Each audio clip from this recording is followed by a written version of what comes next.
乎堆满一间房，麻布袋里的生咖啡豆来自世界顶级产区，却是吴子玉眼中追求公平的种子。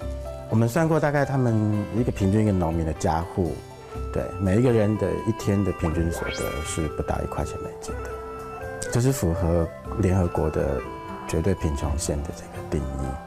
利润全进了中盘商口袋，农民被剥削，只能不断砍伐雨林，增加收益。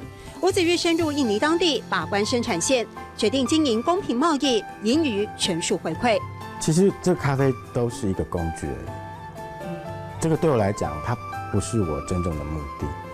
我的目的是要传达台湾能不能去跟第三世界的农村做一个连接。善意的信念就像这些麻布袋层层堆叠，放弃了滤式高薪，尽管与世俗价值背道而驰，但吴子玉选择诚实，聆听自我。我们财务还在平衡当中，要很努力才能平衡。对，不过我们得到蛮多的消费者的支持。透过这些咖啡，每个人都有了关心雨林的着力点。知难行亦难，吴子玉依旧义无反顾。是本于人道关怀的立场，是对不对？但这中间当然还有很多的大原则。是。哪个新疆黑马给？共兴用。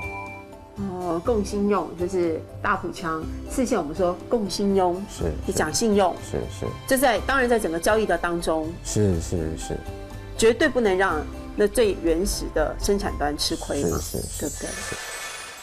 这杯咖啡，吴子玉形容内含冲撞现实的滋味。投入公平贸易咖啡3年，没有赚到钱，但赚到了坚持理想的开心，还有串联台湾、关怀人、关怀雨林保育的机会。两个新疆黑马给共兴用，两个新疆黑马给共兴用。